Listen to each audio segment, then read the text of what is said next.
All right, so it's 5:32. We probably better get started. Um, This may take a little while, so I will call this meeting to order. This is the Community Plan Update Advisory Committee, a subcommittee of the Mira Mesa Community Planning Group.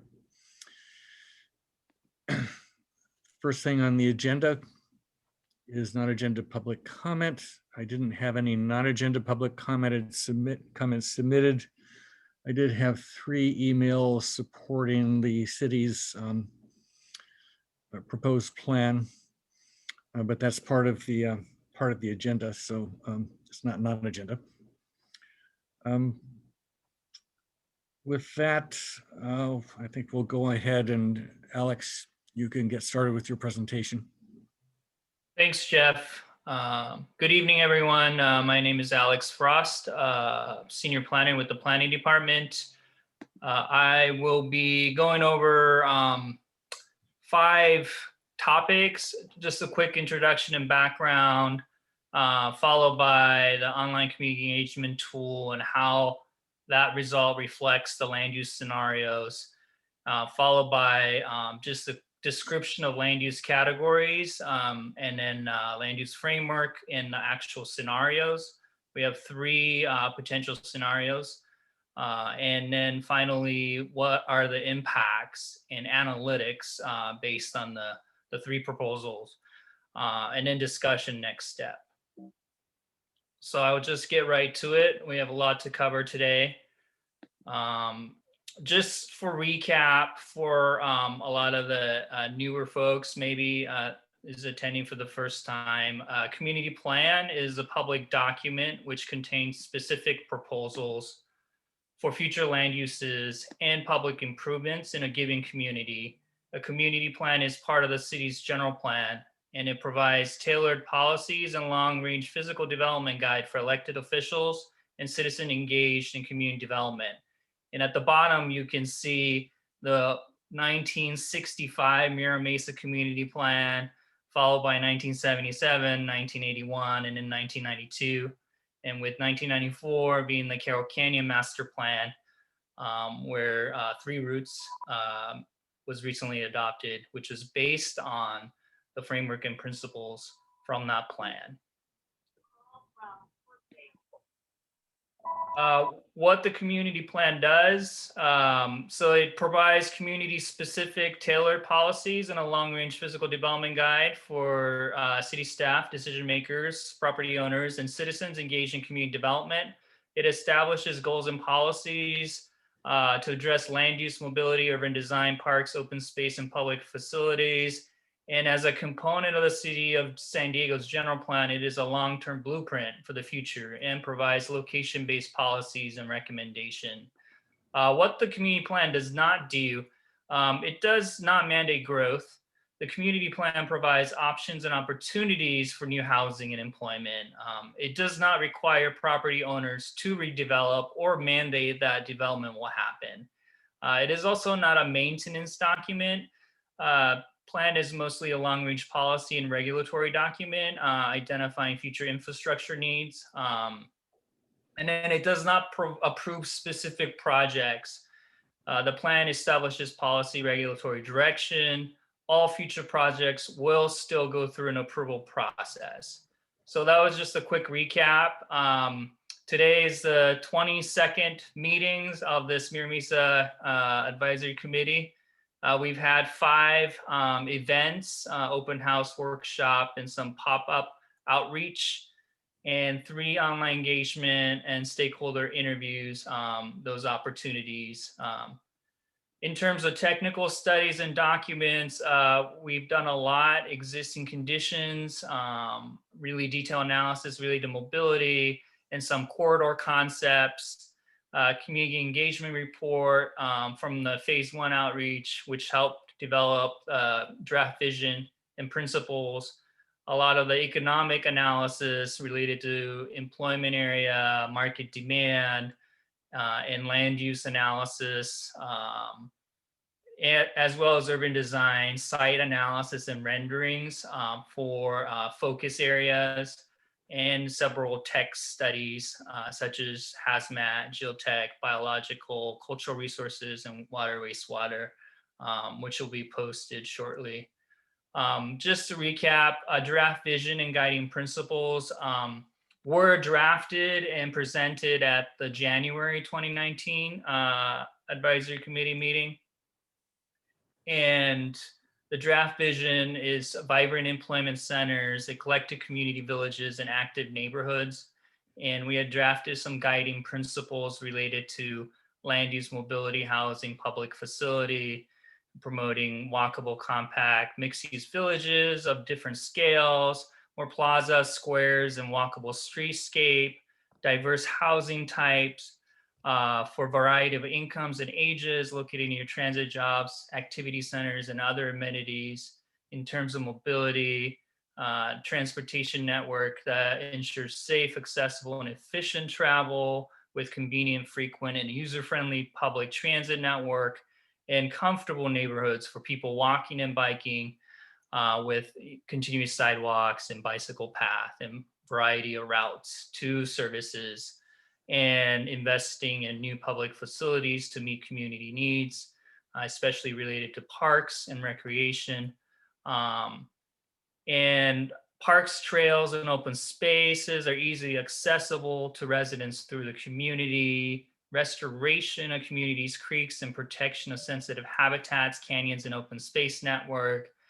And for climate action and sustainability, a more resilient, carbon neutral community powered by 100% renewable energy and a pollution free transportation system.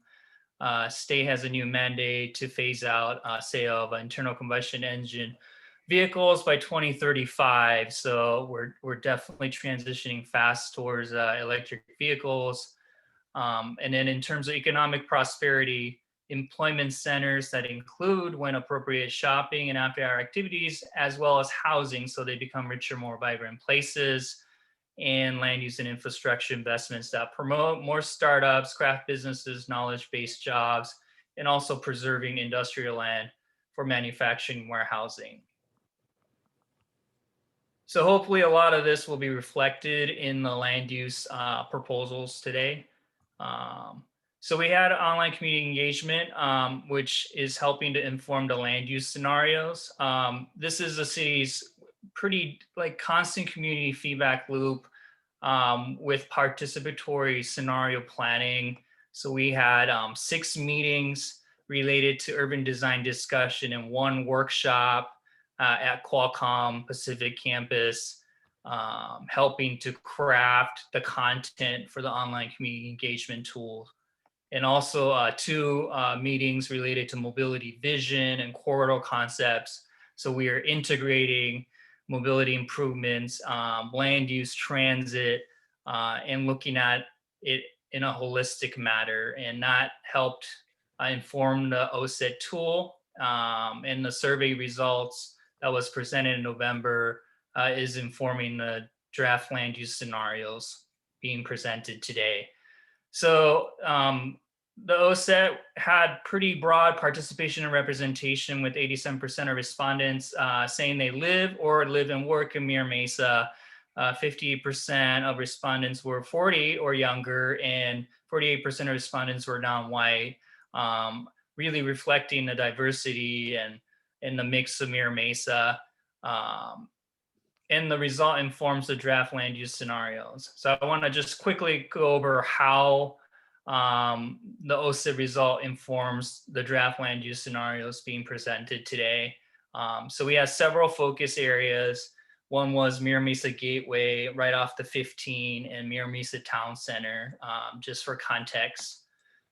So in terms of Mira Mesa Gateway, we had 62% of respondents showing preference for community village or urban village, and 38% community commercial. So that was the result. And the scenario reflection is for scenario 1, proposing land use community village at 44 dwelling units per acre. The higher density and intensity proposed here reflect the proximity to Miramar College Transit Station. There already is existing infrastructure. And with land use scenario 2, going to a more intense 54 dwelling units per acre. And then scenario 3, urban village designation with the highest 73 dwelling units per acre. In terms of Mira Mesa Town Center, Alex, can I just ask you a question yeah, about the last one? So someone pointed this out that the, you put your brackets around scenarios 2 and 3, but scenarios 1 and 3 are exactly the same. So why did you put it around 2 and 3 rather than 1 and 2, or just over the whole thing? which so are you talking about the community village and urban village? Well, I mean, you selected the other two as the top two here as the preference, but is, I mean, I think that's what you're doing, right? I mean, It's showing, so community commercial, obviously lowest density intensity, and urban village being the highest density intensity. So the 3 proposal kind of reflects the variation of that spectrum. So I'm not sure if I'm answering your question, but no, it's just it sounds like you were saying here that the survey results showed that there was a preference for the community village and urban village when the results are exactly the same for community commercial and community village. yeah, so 38%. So community commercial, if you remember, that designation was to keep current land use zoning, essentially. So currently, this area allows for 29 dwelling units per acre, the existing underlying zone. So it would be to kind of maintain that. That was the option. Um, Option 2, community village and urban village, was more of the change, to shift towards more pedestrian oriented, more balanced, mixed use land uses. So yeah, that's the clustering of it, was that there was more mandate for some form of change versus keeping things unchanged, if that makes sense. Um, in terms of Mira Mesa Town Center, again, we had wide range of response. And so for the first scenario, land use scenario 1, we are maintaining the existing density of the site, which is 29 dwelling units per acre, but taking the community village designation. For the second option, we are asking for community village, 44 dwelling units per acre. And then the third is urban village, 54 dwelling units per acre. I think the gradients here makes more sense. For the first Mira Mesa Gateway, the density is proposed slightly higher, again, because of existing transit infrastructure that's in place. In terms of focus area 3, there were 3 focus areas within Sorrento Mesa: Barnes Canyon Road area, Pacific Heights Boulevard, and then Plaza Sorrento. So the first, Sorrento Barnes Canyon, the land use scenario 1, most of the areas is designated or proposed as technology park, with a pocket of urban employment village at 44 dwelling units per acre. And then for land use scenario 2 and 3, keeping it at technology park designation with urban employment village at 54 dwelling units per acre. We're not going beyond that for this area.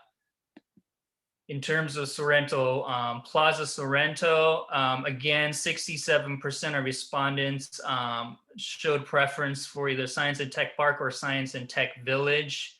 So the land use proposal reflects this.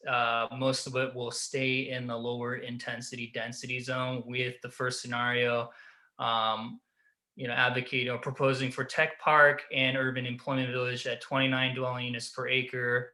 with scenario 2 at 44 and scenario 3 at 54.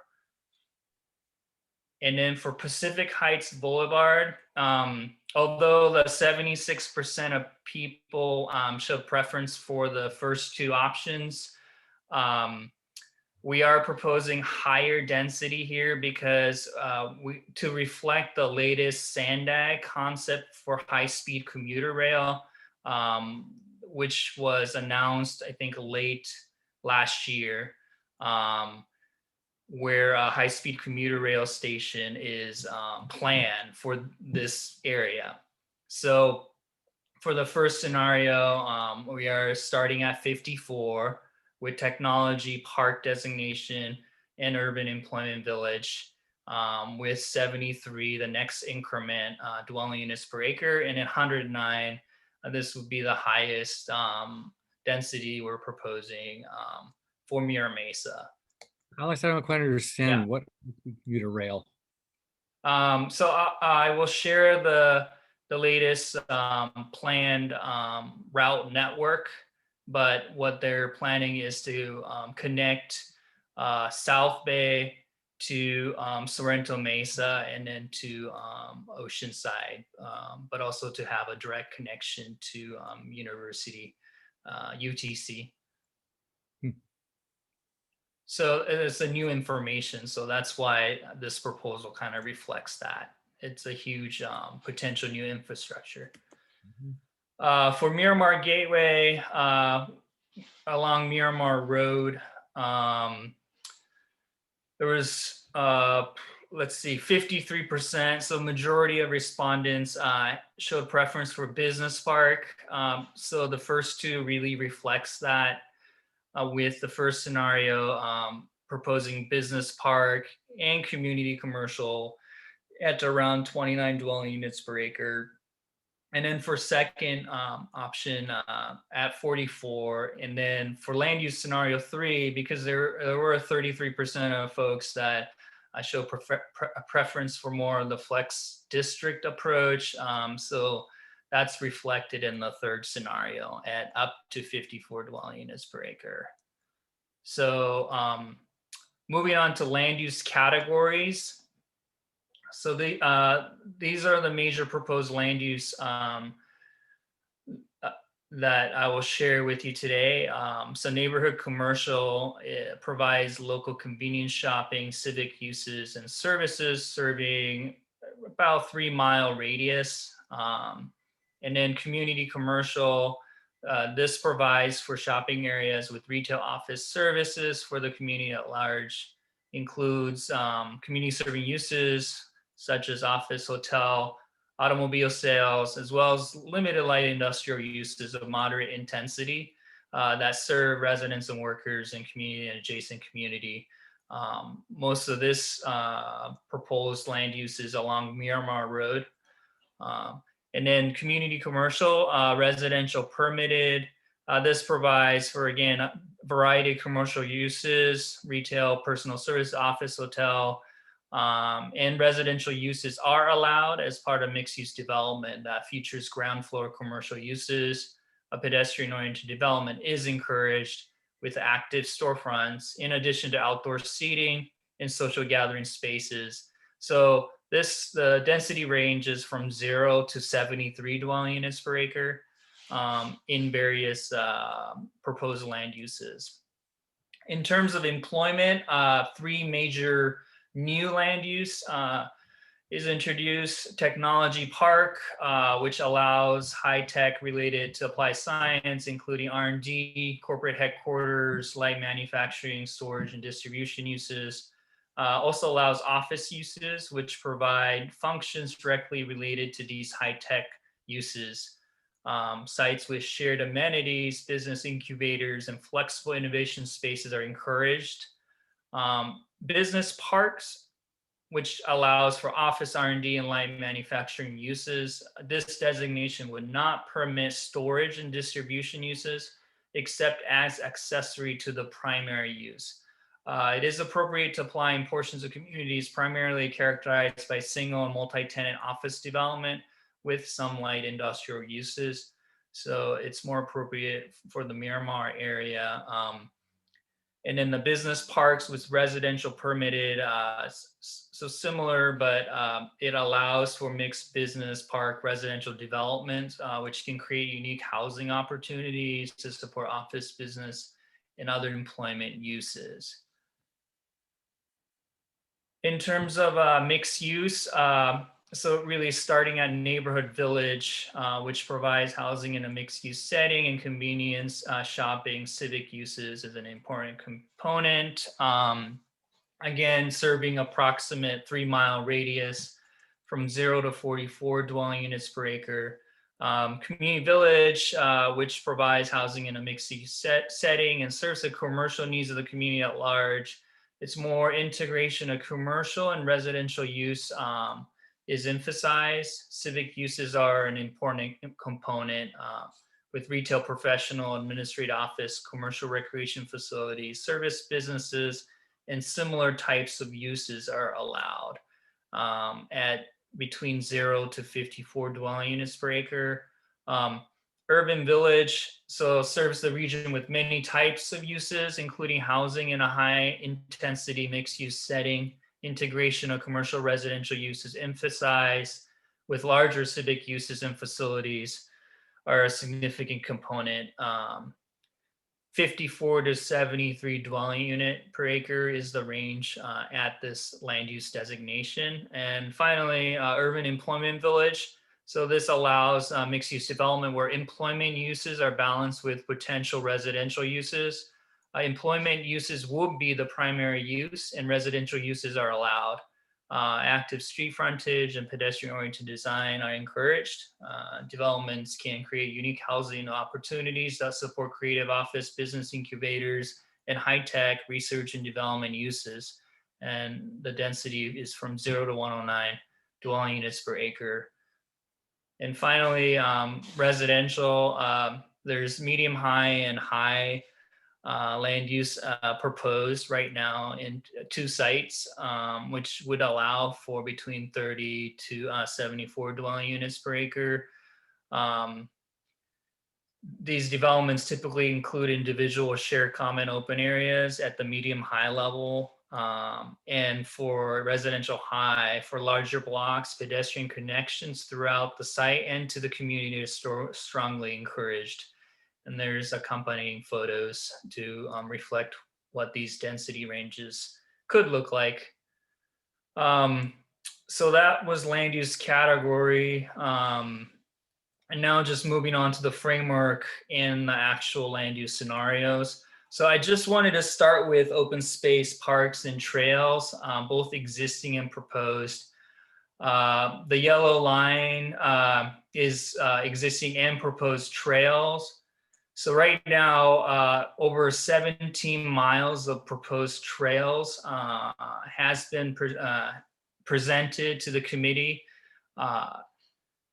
and 58 plus acres of proposed parks in 1 proposed recreation center along Carroll Canyon Road via 3 routes and proposed Stone Creek development and restoration of Carroll Canyon in Carroll Creek is part of the redevelopment along Carroll Canyon Road. And this is pretty unprecedented. There are no other communities in the city, as far as I'm aware, of this expansion of open space trails, parks and amenities, and expansion of open space, coupled with the restoration of creeks. So this is quite great for Mira Mesa, and it's part of community's work and the community's effort to really make sure that these infrastructures are in place for new developments. In terms of transit network and activity hubs, so activity hubs are these 1/4 mile buffers within different parts of the community. And you can see 3 routes in Stone Creek outline down along Carroll Canyon Road. The purple lines are both bus rapid route that's being planned for with a dedicated center lane in the median along Carroll Canyon Road with existing bus routes. We studied concept of aerial gondola or skyway connecting Sorrento Mesa to UCSD and to the Mid-Coast Light Rail. And then the commuter rail, the high-speed rail proposal via Sandag would go through Sorrento Mesa. And these proposed transit routes are conceptual and it is subject to change, but it is one of the Sandag's 5 big moves. So a lot of potential new improvements in Mira Mesa.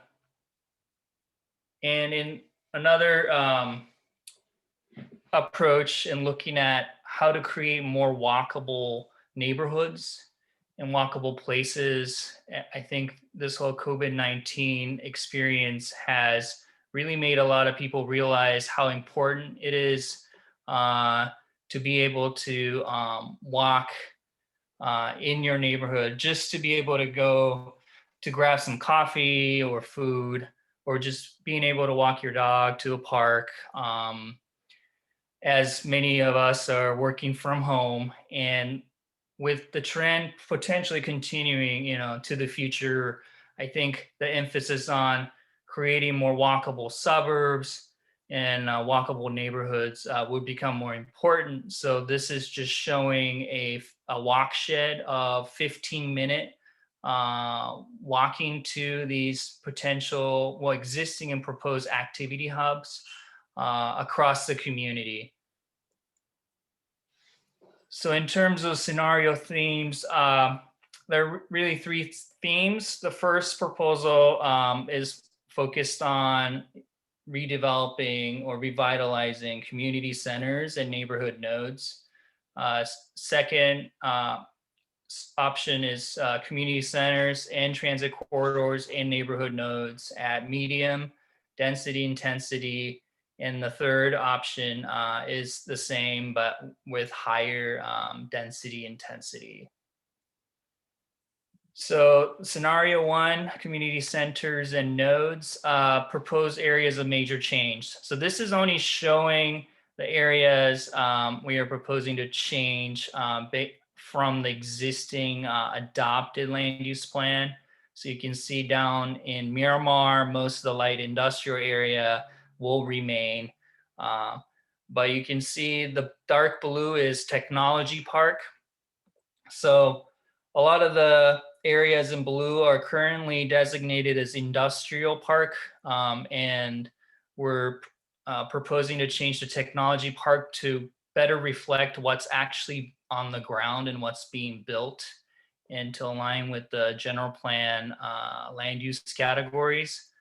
We're also proposing to change or introduce business park and change the specialized commercial, which is no longer part of the general plan land use categories.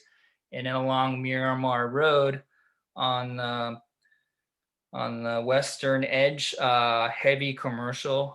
This was designated currently as specialized commercial, but will reflect to the proximity to all the industrial area. Okay. So going to northeast area, Mercy Road, community commercial at 29 dwelling units per acre, and then a neighborhood village designation for Camino Ruiz in the northern part. And then community village designation at Miramar Gateway with residential medium high at 44 dwelling units per acre. And then in Mira Mesa Town Center, where the Mira Mesa Mall and Target is, maintaining the current density of 29 dwelling units per acre for both areas, and then 44 for the smaller parcels to the east of Camino Ruiz. And then 3 areas in Sorrento Mesa, urban employment village, low 29 dwelling units per acre at Plaza Sorrento, and then 54 at Pacific Heights Boulevard, and then 44 at Barnes Canyon. And then down in Miramar Gateway, large portion, I guess eastern portion of the area is business park with residential allowed at 29 dwelling units per acre. And then along Miramar corridor, 29 dwelling units, the block where Little India is as community commercial, and then 44 further to a Camino Ruiz. So that's the first scenario. And then any question? One question about this one. The in the Gateway area, you originally showed a plan that looked rather like this in the first presentation you made on shopping center developments, but then in the second one, you removed all the stuff, all the changes west of Black Mountain Road. Is the original proposal back again? No, the original digital rendering is not back at this point. We modified and provided the new sketches, so this would more reflect the sketches introduced or proposed in online community engagement tool. But you didn't have anything any changes west of Black Mountain Road, nothing in the Seafood City area in that one.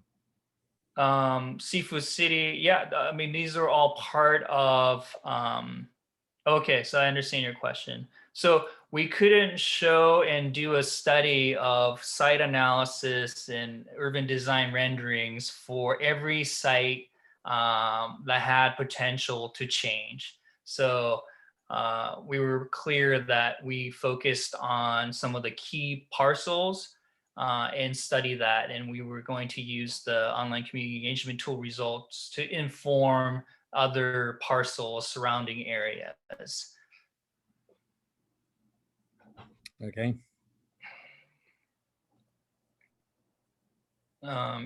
Okay, so moving on to scenario 2, centers, corridors, and nodes. Maintaining most of the designation, actually all of the designation, but moving to the next increment of density, 0 to 44 dwelling units per acre, 0 to 54, and then up to 0 to 73 at Pacific Heights Boulevard.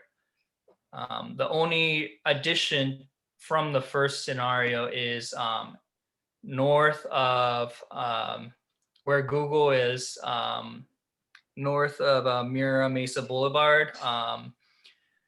We are introducing potential urban employment village at 44 dwelling units per acre along that node in Sorrento Mesa, and then expanding the business park with residential allowed a little bit further west at Miramar Gateway and then along Carroll Canyon Road. There already is a Carroll Canyon Business Park that's fully built out. So it's more of matching the existing use, but allowing a little bit of flexibility in that area with the anticipation of future infrastructure. And then for scenario 3, again, mostly same land use designation, except both Mira Mesa Town Center and Mira Mesa Gateway is proposed to be designated as urban villages at between 54 to 73 dwelling units per acre. And then for urban employment village, 109 dwelling units per acre is introduced for the Pacific Heights Boulevard, and we expanded north to this designation, again, reflecting latest Sandag's proposal. And we didn't have this information when we were developing the online tool, but also looking at expanding close to Plaza Sorrento along Mira Mesa Boulevard, that corridor, allowing some more flexibility. So just expanding the potential change area there. And then in Miramar Gateway, we will be expanding the business park with residential allowed designation north of Activity Road and west of Camino Ruiz. So these are all part of the discussion points. So that's the scenarios we have. And now moving on to some of the potential impacts and analytics. This is a first community plan update where we're incorporating this urban footprint platform for scenario planning. So what are the potential impacts of these scenarios? And we're able to model and assess employment, housing, transit accessibility, population, walk accessibility, energy and water use, vehicle miles traveled, greenhouse gas emissions, and household costs. These outputs provide high-level trends using models developed by Urban Footprint, as mentioned earlier. And so in terms of new employment capacity, adopted build out is based on current plan land use, what the build out may look like. And it's about 103,000 jobs.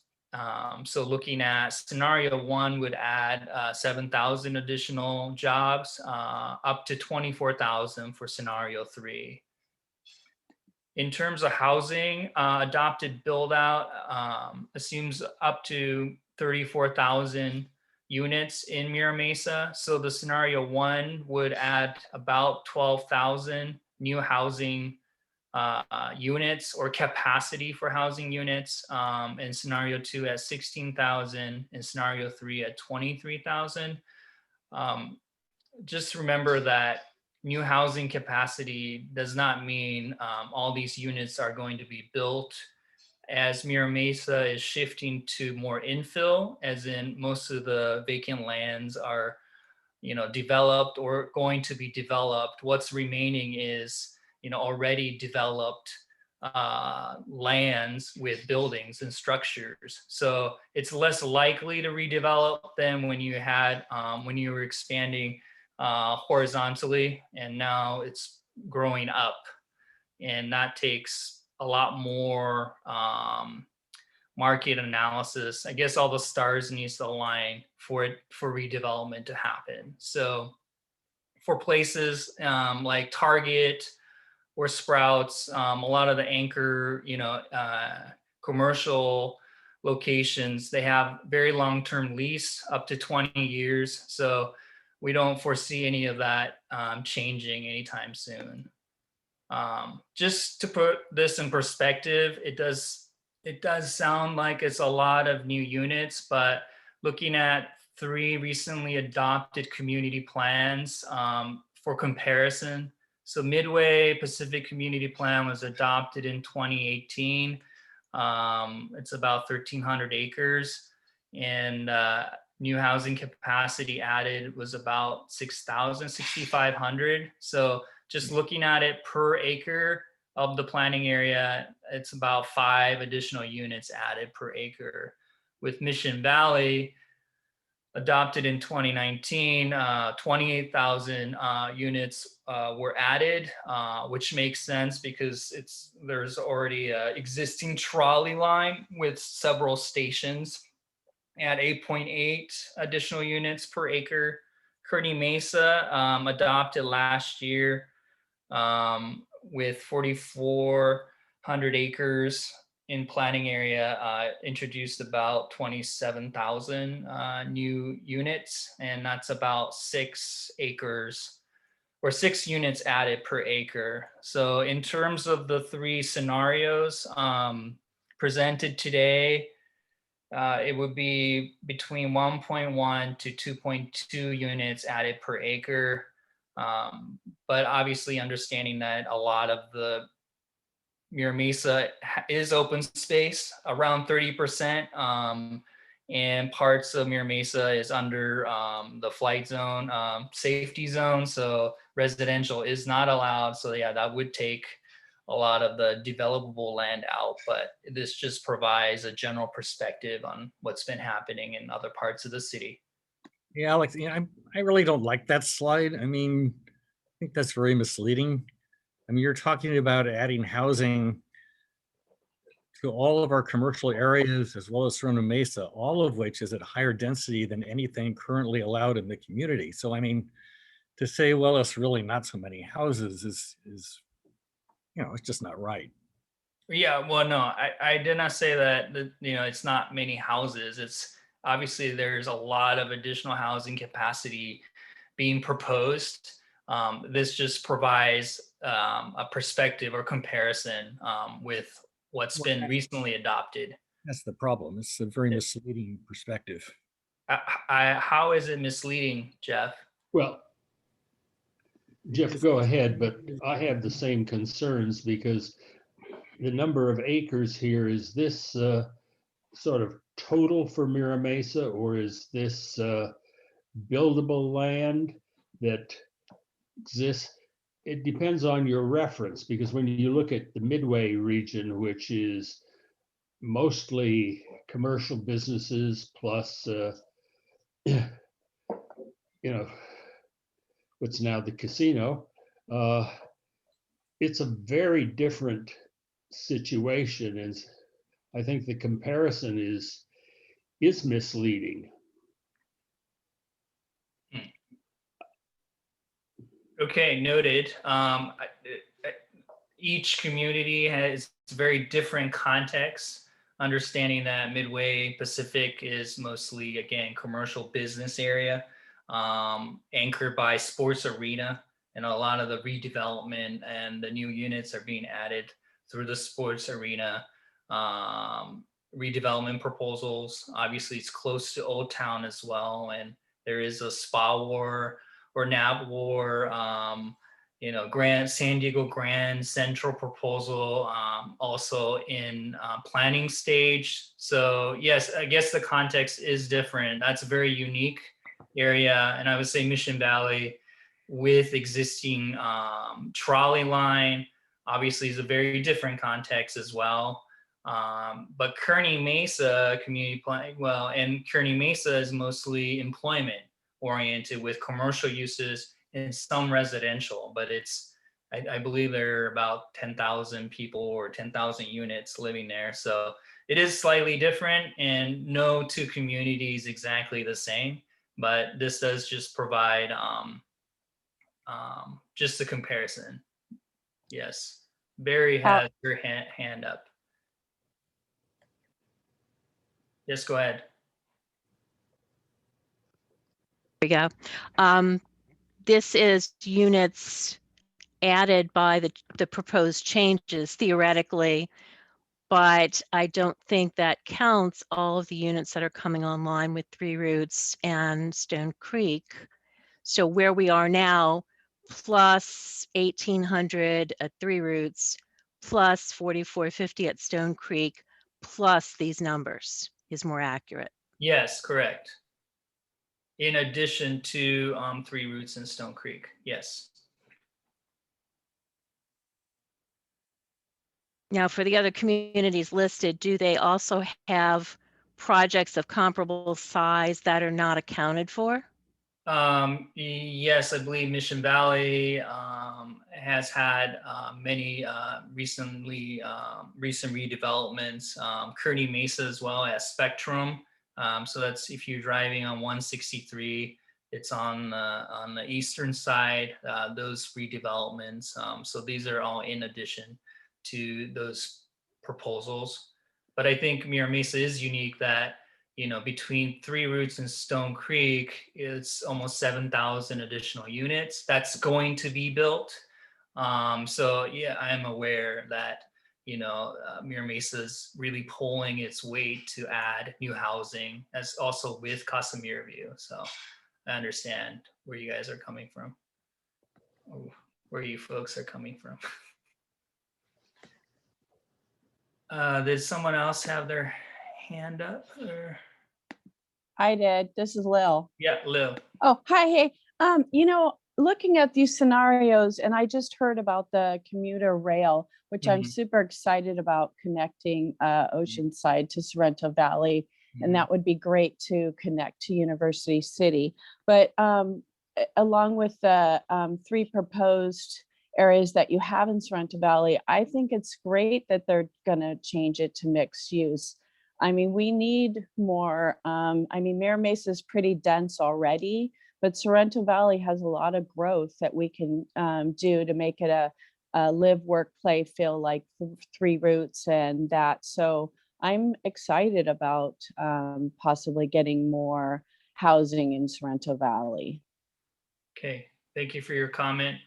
Tommy has raised his hand as well. Go ahead. We got a bunch of comments in the questions in the question Q&A too. Should we try to answer the Q&A now? Sorry, it doesn't pop up on my screen. I think maybe you should go on to the end and then we'll handle that. Okay, we will come back to the questions at Q&A. I don't know what population and household graphs not showing. So we'll have to skip this. Okay, so continuing, so looking at jobs housing balance. So jobs housing balance is total employment divided by total housing units in Mira Mesa community planning area. Recommended target range is 1.3 to 1.7. And the theory behind it is that it's good to have, we're in a job rich area, to add more housing, to reduce commute distance and allow opportunities for folks, working in certain areas to live nearby. So adopted plan build out, and the ratio is 3 jobs to 1. With scenario 1 becoming lower at 2.4 all the way to 2.2 for scenario 3, which moves closer towards this 1.5 ratio of jobs housing balance. It is part of the general plan goal and regional kind of goal and policy as well, to bring more balance between we're adding housing near or within employment centers. In terms of transit accessibility, this graph shows jobs and housing within transit priority area, which is a half-mile buffer to the nearest high-frequency transit line. And so you can see for adopted plan, about 17,000 housing units and 68,000 jobs, increasing all the way to 33,000 units of potential housing and 85,000 jobs. So just showing the concentration of new growth close to existing and proposed transit lines. In terms of walk accessibility, so this is a 15-minute walk to activity hubs presented earlier. You can see that with adopted plan build out, about 54% of workers are within 15-minute walk to activity hubs, and so being able to walk on your lunch break to, go grab some lunch instead of driving, which is the case now in both Miramar and Sorrento. You have the lunch hour rush hour during lunchtime, and percent of residents within 15-minute walk to activity hubs, 61% at adopted, going all the way to 80% on scenario 3. You can just see gradually that based on the 3 scenarios, we're providing more and more kind of walkable access to, our local services, pharmacies, grocery stores, etc., which helps reduce, car trips as well, and promoting healthy activities. Are you assuming more of that will be built? I mean, Sorrento Mesa areas, for example, have none of that. Have none of Grocery like, stores, pharmacies. There is Aldi, is the only grocery store right now. But there are little strip centers and clustering of restaurants.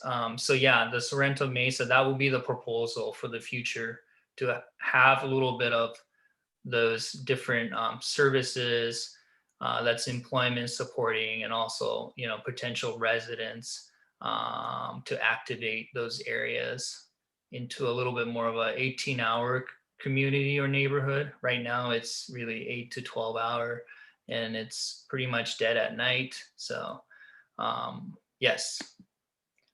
Now moving on to energy use. So per household annual energy use. So this is average electricity and gas consumption in British thermal units per millions.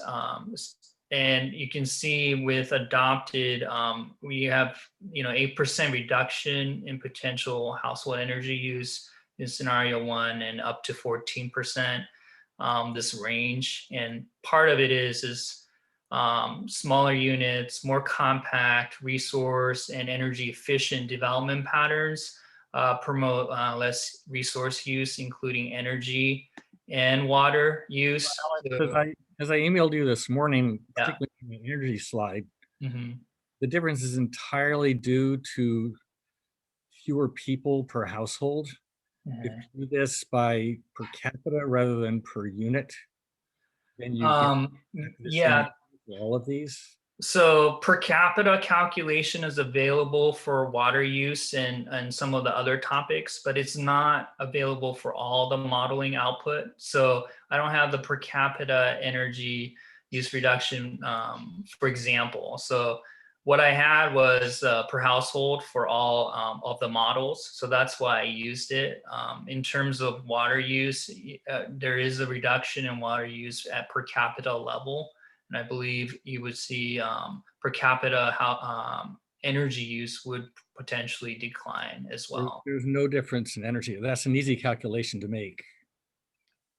Well, so we can, Take that into account and do this per capita instead of per household. All these numbers are the same, which isn't surprising. You don't lose that much less energy in a smaller unit, right? well, living in a 750 square foot building, your energy use is a third or half of living in a townhome or single family home. So there is immediate reduction in electricity energy use for sure. But we can take a look for April's presentation and look at some of the per capita. I think I just need to do additional calculation, but I think the outputs are all there to be able to compare that, if that's a better comparison. In terms of water use as well, per household, annual residential water use, looking at indoor and outdoor water use, it's about 73,000 gallons per household. Again, this is averaged out at the build out. And looking at 14% to 23% reduction between the three scenarios. Again, when you have smaller housing units, the water use goes down. But again, to Jeff's point, cumulatively, yes, water use will go up with more people. Yeah, and this again is somewhat misleading using the per household number, I think. I think per capita is probably a better representation of what the actual change in the community does than per household, because you're basically dividing by different numbers. And then we can take a look at the per capita calculation. And in terms of vehicle miles traveled, again, per household annual residential VMT estimated at 8,700 miles, and see reduction between 13 to 24% based on scenarios. Is that the more proximity to services nearby, where you could it reduces your trip, and it provides an alternative to driving for some of your daily needs, and so that kind of reflects the result as well. Yeah, this has And the same then, view as the other ones, though. I mean, it's that 24% is actually only about 10. There is a little difference, but again, per capita is a more reasonable number. yeah, and in terms of, so vehicle miles traveled is what's now required for the CEQA analysis. So our mobility team will be coming up with a much more detailed and rigorous study of this using Sandag's regional transportation model. But we need the preferred land use before we could start because of budget constraints. So more of the mobility analysis and traffic and all of that will be coming down the pipeline. And then in terms of GHG emissions, reduction between 11 to 20%. So this includes passenger vehicles, building energy use, and water energy use. So all of the models interrelated in terms of the output. Same issue with this one, Alex. What's that? Per capita calculation would be better. Yes, I mean, it'd be more like a 6% rather than a 20% reduction. So I mean, it's a huge apparent. I mean, you're showing things here that make it look like it's a much larger effect than it really is. Yeah, so I would have to look at the per capita calculation. How did you get that number?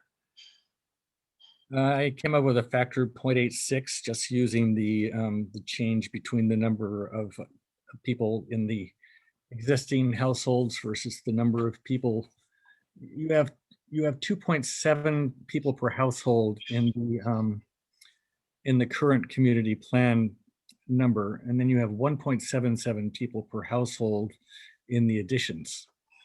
And so that adds to the it adds more to the units than it adds to the population.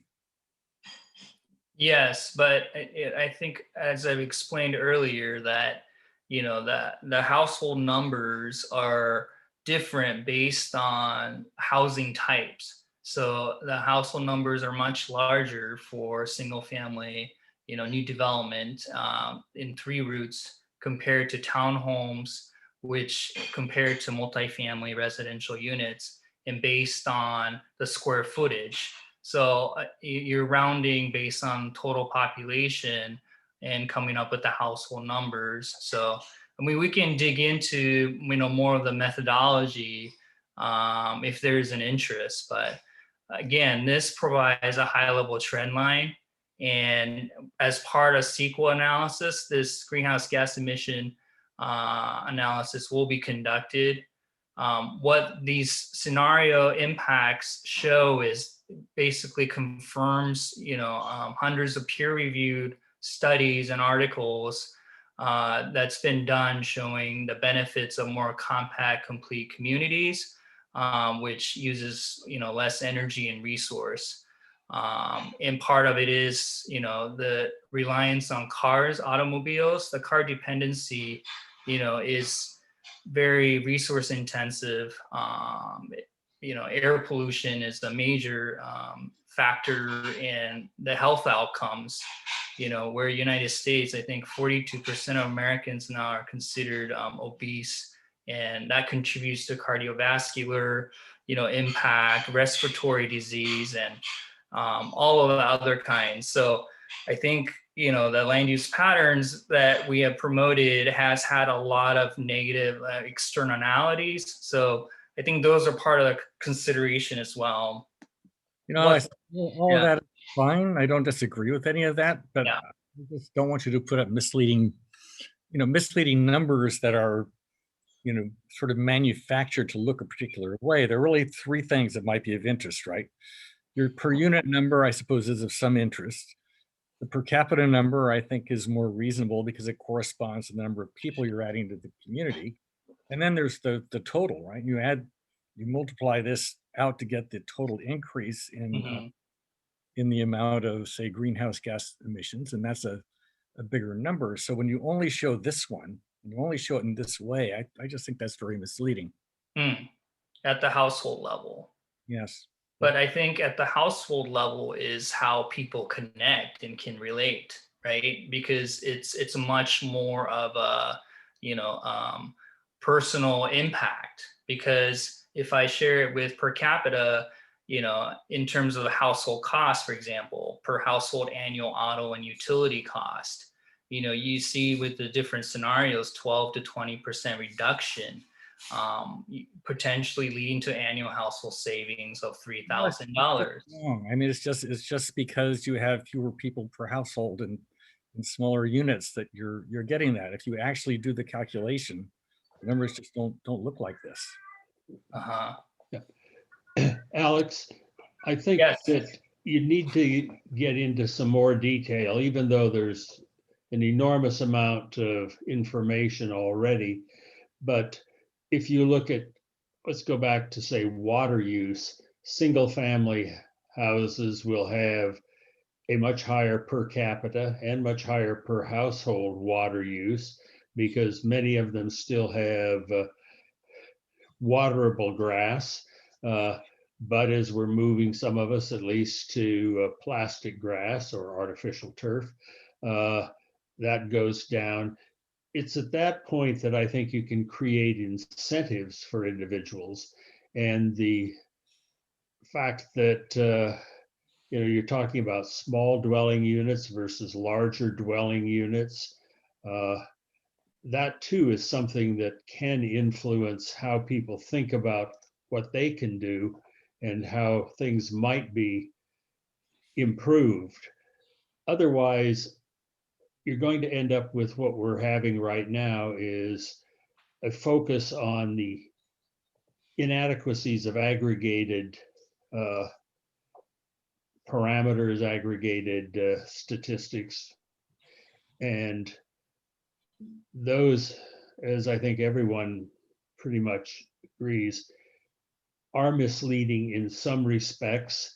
They are useful in other respects. And so that's why I would argue that graphs are nice, but at least some of us are still accustomed to looking at detailed tables because you can then do some alternate calculations rather than having to make estimates from graphs. Right. So Craig, with your PhD background, makes sense to have the detailed table with all the numbers at the aggregate level, cumulative, and then you can do per capita calculation versus per household. I agree. All of this information is transparent in terms of, I think I sent the methodology to link to the presentation. So again, if we want to, dive deep into different methods and different ways to calculate the impacts, I'm more than open to do that at the April meeting. I'm just not sure if everyone wants to look at, tables with 10 columns and 10 rows and numbers everywhere, but well, I'm sure that a lot of people will not. I'm old enough to have gone through a lot of the oscillations, but I think we're in a time in which this plan in particular will be the remaking of the Mira Mesa community. And I feel compelled to be able to argue strongly once this is accepted that we did consider, we were aware, and that as you note entirely realistically, that these are guidances. These are not going to be impositions on investors who will build houses, build commercial properties, things like that. Ralph, you had your hand up. Yes, going through all of this in excruciating detail is not really helping because we get the point. If you make things denser, you're going to have some economies of scale. So going over and over scenario 1, 2, 3 for utilities, vehicle miles, travels, and all that, it's not really helping. It's saying the same thing over and over again.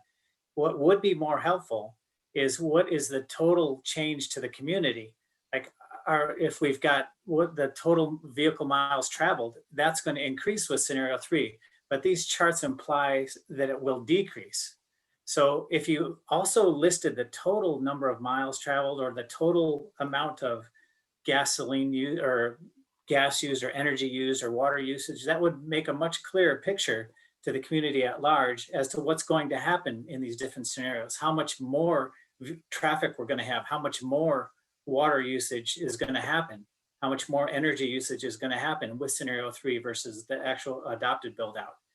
Because right now it looks like the more we add, more people we add, the better things get, but that's not necessarily true. Right. Yes, I think some of the trade-offs, and so typically all those analyses are done during the CEQA. And so once the plan is ready and the land use, preferred land use is selected, and the CEQA analysis through the mobility modeling will take a look at all of those details. There was a request from this committee earlier to being able to do that analysis earlier. So this platform just provided that opportunity to model at the very high level some of the impacts. So yes, I totally agree. And those scenarios are coming, but it's more at the back end of the planning process. And so I think what I'm hearing is that people want to see more of the cumulative impact. So take greenhouse gas emissions, for example. You have to consider, okay, what percentage of the vehicles will be electric by 2050? What percentage, what's the percentage of renewable energy? We're targeting 100%, I think, by 2035, and we're moving towards that direction. I mean, those are all additional consideration which would impact, for example, greenhouse gas emissions. So in theory, you could, move towards, zero carbon emission with the right policy and, household actions. I know for a fact there's enough rooftop solar, generation capacity in Mira Mesa to power the whole community, at least during the day. And with battery storage through the night. So, these are all additional analysis that we don't traditionally do during community plan updates.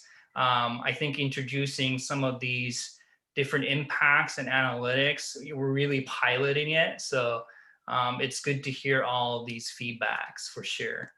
Yeah, Okay. I'd like you to get through the rest of your talk here, so I'm not going to interrupt you anymore. But if you could add total, so it just doesn't look all the way through this, like the more we add, the less impact there is, we can actually see what the total impact is. Yes. Welcome.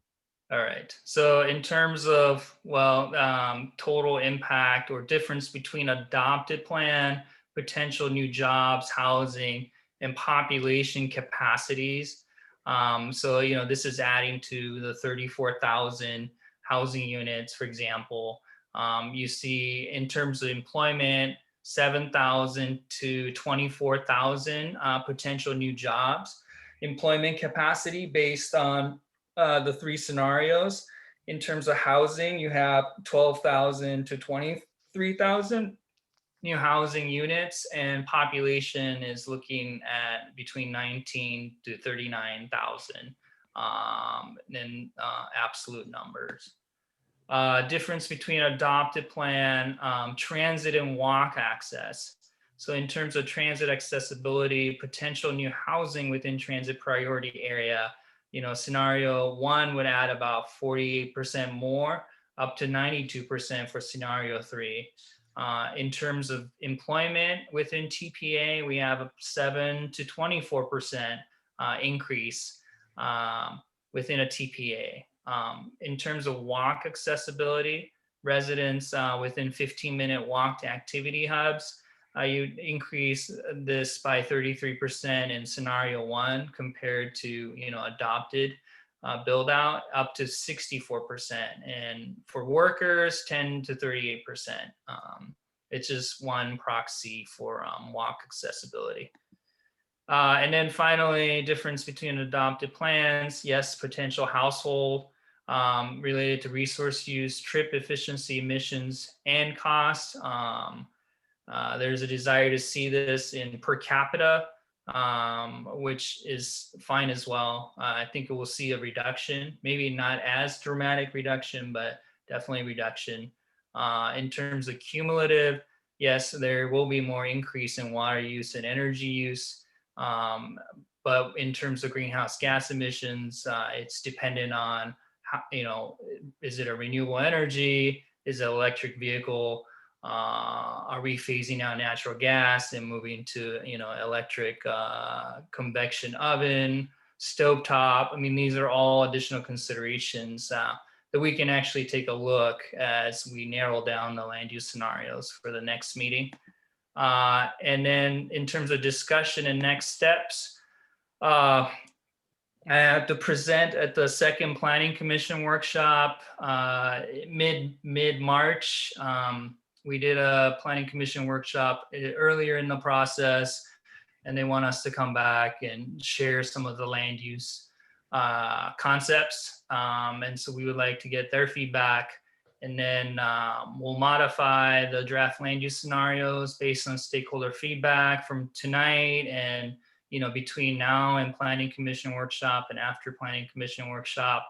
And then we'll come back and present the modified land use scenarios, maybe 2 based on those feedbacks. And then we can either have further discussion or move for some sort of recommendation of the preferred land use.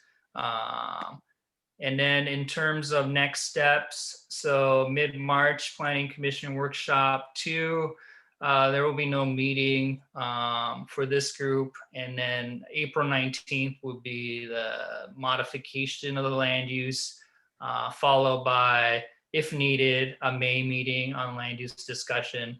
We are still working on additional urban design framework and analysis, hopefully based on preferred land use, and looking at urban greening and looking at public realm and parks based on some of these land uses.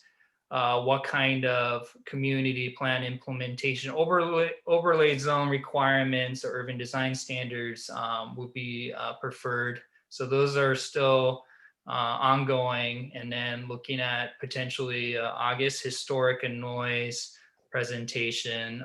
There's a historic context statement that's being conducted as part of CEQA text studies. And then in September, mobility staff will come back with their mobility analysis based on preferred land use. So this is the modeling, and this is the real rigorous, analysis related to transportation, walking, biking, transit use, and traffic and auto. So and we're hoping to have a community discussion draft by late summer, early fall, which is more of compiling all the policies and goals that's been reviewed by this committee, and any additional for land use and urban design, so we can at least get the language right, and with some maps, but it's more of an outline, so we can make sure to get more input from this group with a lot of expertise and knowledge. So that is it for my presentation. We can move on to discussion, further discussion. There are a whole bunch of questions in the Q&A. I promised people we would get to them. So let's just do that, and we'll go through these as quickly as we can. But first question is, how do you come to the conclusion that there was a mandate for change when none of the options available on the survey were to leave things as is? None of the options made available on the survey were to leave things as is. So the first option was leave things as is, based just keeping the existing zoning and dwelling units per acre. So that for the Mira Mesa Gateway and Mira Mesa Town Center. We didn't really have leave things as is for the employment areas, because we've just never received any feedback that was preferred to just leave it as industrial, for example. What we're hearing is There's more preference for flexibility and really enhancing the life science cluster that's doing so well in San Diego. So it was based on community and stakeholder feedback. But we did leave as is option for the Mira Mesa Town Center and Mira Mesa Gateway, which is to keep it at 29 dwelling units per acre. All Okay, right. just to clarify, that's not the way our current community plan has been interpreted. There was no housing assumed in the commercial areas. But The Alex, zoning allows for it, yes. change city codes that would allow that. Okay, next question is, will there be parking spaces for each unit? Yes, it is calculated as part of the land use analysis. That parking is accounted for a lot of these proposed units, but I don't have like absolute number how many parking, but I can come back with that the next meeting. Okay, Yeah. regarding commercial land use category and community commercials, as the allowance of limited industrial uses of moderate intensity include breweries? What other types of industries would be allowed? Yeah, I believe breweries and brew pubs are allowed. But I would have to double check in the land use code for the zoning. It really depends on the underlying zoning, because you have a community commercial designation, but there are a dozen different community commercial zoning, which has a use allowed and all the standards. So yeah, I would have to get back to you on that. All right, approving high density because there's going to be a rail nearby will provide transportation for going to work. But people will still need cars to take kids to school, shop, go to the library, go to friends' homes, etc. How much more traffic will this generate, and how much more can Mira Mesa handle? So once we have a preferred land use and one alternative, we can model the impact using Sandag's regional transportation model. So that is part of the planning process, but we won't have the result till September at the earliest. Just to follow up on that, if the preferred land use goes first and then you do this analysis and it comes back horrible, what do you do? Do you go back and change the land use? We would modify or propose mitigation measures for mobility improvements. Yeah, in the past, or I think Midway Pacific was one example. I think there was a desire to add a off ramp from I-5 or the 8. Yeah, so those are part of the policy languages that would be added to the plan. All right. To meet climate goals of the city, will developers be required to make energy efficient housing and commercial buildings? Absolutely. So 3 routes, all their single family homes, it required to add solar. So that's the new requirement. The building codes are being updated, it feels like annually, but it's becoming more and more energy efficient. So that is a requirement. And that impacts the analysis too in terms of energy use, because for example, 3 Roots is building 500 about single family homes, and they're all going to have solar. Okay, so that completely changes the equation and how you calculate energy use. But yeah, yes, short answer. What is the I had a question on some of the zoning things that you sent it to us a long time ago. Will some of the uses will be allowed and expand the uses, existing tenants? What's the question, Harky? Like Little India, some uses are there, like a temple is there, a church is there, and there is a limitation in the zoning that you propose, that size of the place. Yeah, so once we have just the general land use designation, then zoning will implement that. So we'll have that conversation a little bit later. But I mean, I looked and some of the uses that are previously conforming would be allowed to stay and to operate. Yeah, because they've been there for a long time now, 25, 30 years, and Yeah. to disappear is going to be a negative for the community. Well, yeah, so that would not happen even Oh, if okay. rezone. Yeah. And like, because if you're going to build housing, is there any way to break down how many units going to be built? Let's say in the Pocket area, Pacific Gateway, Miramar Gateway, and each scenario. And my gut feeling is going to be built all in next 5 years. It's going to be over the next 30 years. Oh, like phasing, like when would these Yeah, things? phasing, and or you said, okay, of the 27,000 units in phase proposed 3 scenario, how many of that is a sub area is being built maximum? Yeah. Otherwise, what people think that it's going to be built in their neighborhood, but they are far away from it. Yeah. So Yeah. I think if you give you the breakdown, that gives an idea that it's going to get over, it's not going to be right away built. That's a good suggestion. And so when I come back, we can like delve in and look at the units for each of the kind of the sub areas of the focus areas. Yeah. I'll do that for sure. Yeah, because I think the Pacific Gateway, Sorrento Gateway, and the Miramar, those are the 3 areas you're proposing on the new housing. And that gives an idea of where it's being built and where the traffic is going to be, because it cut down some traffic. Yeah. Potentially, for sure. And it's going to take some time. It's going to be the market driven, because yeah, it's going to take a long time. I mean, it's not easy because leases are there for long term. Yeah. And if there's no market, you can't build it anyway. Yeah. Well, and then it has to be, market feasible as well, right? Anything that we introduce, and that's like a whole nother conversation as well. But yes, okay, we need to get through all the questions. So next question is, what is the current status of the NPS station hub at 3 routes? Subsidiary to that is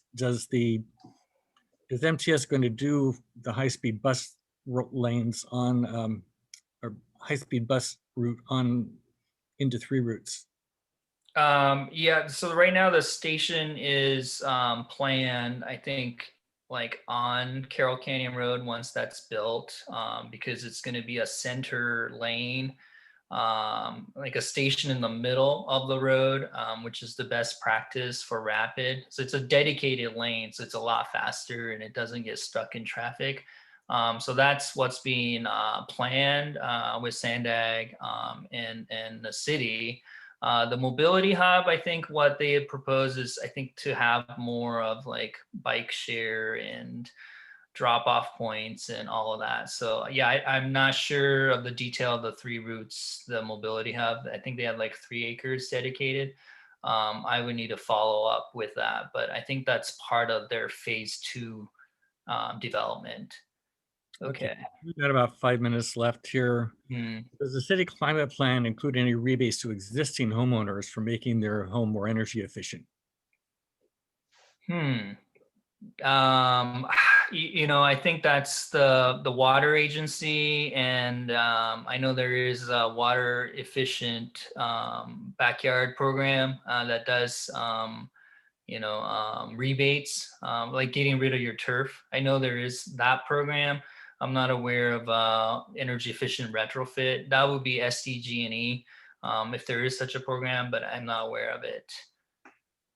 Okay, there are a couple questions here about how you determine the size of the household. Do you want to address that now or get back to us with if you could send out that information as to how those are derived, household sizes for current and new development? Yeah, so I can send you, Jeff's, because you had the same questions, so a table with all of the assumptions. I can send you that. Okay. When calculating the 15-minute walking accessibility, was that done as the crow flies or taking into account topography and road crossings and so on? Yeah, so that's a watershed analysis. So it is not as the crow flies. It's based on existing street network, and the assumption is 3 miles per hour is the walking speed. So and we do it for bikes as well. But obviously, there's all kinds of variations like topography, hills, and waiting out lights and all of that. So yeah. Okay, next question. Are there any plans to touch up some of the roads in Mira Mesa, such as Gold Coast? I'll answer that. Yes, it's in the works and coming soon, hopefully. And the last question we have on the list is, what does the committee learn from the Casa Mira View project as it relates to additional traffic problems? Can you address that, Alex? I think this is addressed to the committee. Yeah, well, so Casa Mira View is about 42 units per acre. It's the highest density that we have in the community right now. Everything you're proposing is higher density than that. So have you looked at the traffic generated by Casa Mira View, and does it tell you anything about the traffic generation by what's being proposed? Well, yeah, I mean, I think part of it is that accessibility to transit infrastructure at Casimir View is poor. It's hard to cross Mira Mesa Boulevard right now, right? To get across the street to AMC and Mira Mesa Marketplace. So, you know, we're looking at improving that connection, number one. We did do a mobility existing conditions analysis looking at traffic counts. So all of that information we have, we know that that intersection right at I-15, Black Mountain Road is one of the most congested. So we are aware of that, and our mobility staff has proposed some, traffic mitigation measures, such as smart streetlights, synchronized. But I think there are others that may need further analysis. So, All right, so I'm going to have to close this meeting so I can go start the regular planning group meeting. Alex, I know you said you would post the recording of this meeting online. Can you also send me the chat, and I'll try to follow up on any questions that I can answer that we missed here. okay. Let me try to figure that out with Nathan. And No problem. yeah, this We is can do that. recorded. Yeah. Okay.